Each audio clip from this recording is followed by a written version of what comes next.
Le bouddhisme humaniste, l'intention première de Bouddha, par Vénérable Maître Xing Yun.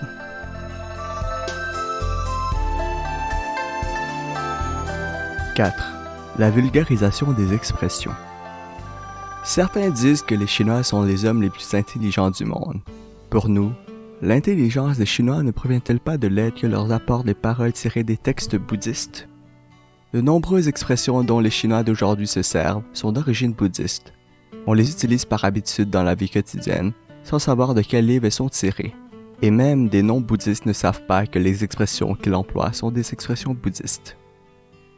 Si l'on dit que la beauté de la langue chinoise vient en tête de toutes celles du monde, on peut dire aussi que le langage et l'écriture bouddhiste ont produit un important effet de contraste dans la culture chinoise. Si l'on examine le nombre de mots, expressions, locutions et proverbes d'origine bouddhiste, on constate que le langage bouddhiste s'est installé depuis bien longtemps dans la société chinoise et a engendré, discrètement et insensiblement, un effet éducatif profond. Citons par exemple les mots bouddhistes d'un seul caractère qui font partie du vocabulaire usuel de la vie quotidienne. Karma, éveil, souffrance, kalpa, affinité, vacuité, illusion, sagesse, consultation, attachement, obstacle, racine, chan, entrave, dharma, pureté, effet, poussière, colère, ignorance, sphère, voie, vérité, concentration, mal, bienfait, égarement, faculté, affectation, précepte, domaine, démon, illumination, monastère, etc.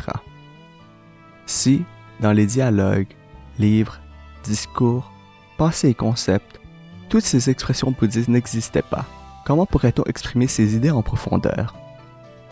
Comment les grands romans classiques chinois tels Au bord de l'eau, Le rêve dans le pavillon rouge, La pérégrination vers l'ouest, La chronique indiscrète des mandarins, auraient-ils pu devenir des chefs-d'œuvre sans les références bouddhistes?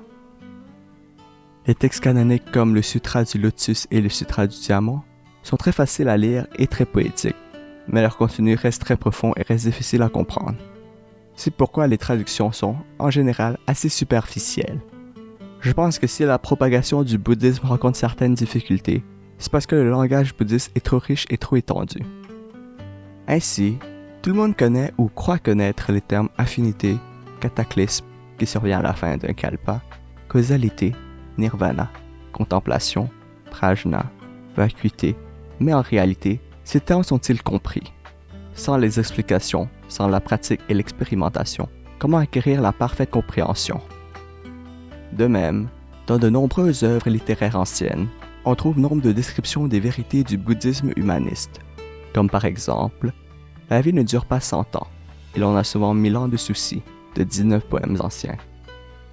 Je regarde la montagne au loin et pense au pic de l'aigle, je fais entrer mon cœur dans la pensée de la terre pure. En me conformant aux conceptions d'égalité, je pourrais éliminer pour toujours les souffrances des trois mondes, de Xie Lingyun. Marcher jusqu'à la source du cours d'eau, s'asseoir pour regarder se lever les nuages, de Wang Wei. En silence, je fais mes adieux aux moines de la montagne et vénère les nuages blancs en baissant la tête, de Li Pai.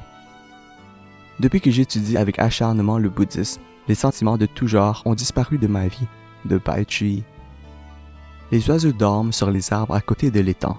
Le bon frappe à la porte sous le clair de la lune, de Chia Tao. La lune se dissipe, les corbeaux croissent et la gelée voile le ciel. Sous les lumières des bateaux de pêche, je dors en compagnie de la mélancolie, de la pagode Hanshan qui se trouve à l'extérieur de la ville Suzhou. Les sons de cloche arrivent jusqu'à la barque du voyageur, de Changqi. Je regarde les cimes de Lushan, pointues, dételées sur les flancs. Leur taille varie selon la perspective, et pourtant je ne connais pas la véritable image de Lushan parce que je n'en suis pas assez éloigné. Les brumes et les fines pluies de Lushan, la marée de Zhejiang, avant de les connaître, l'envie en était si forte. Mais quand je les ai vues, je n'ai rien trouvé de spécial.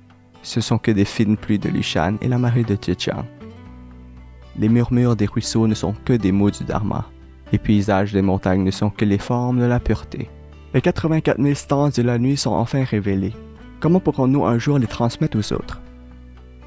Où sont-ils à présent les généraux sur leur pal froid? Dans la triste cimetière, il n'y a plus que des herbes et des fleurs sauvages. Leurs nuits sont si longues, quand verront-ils le jour?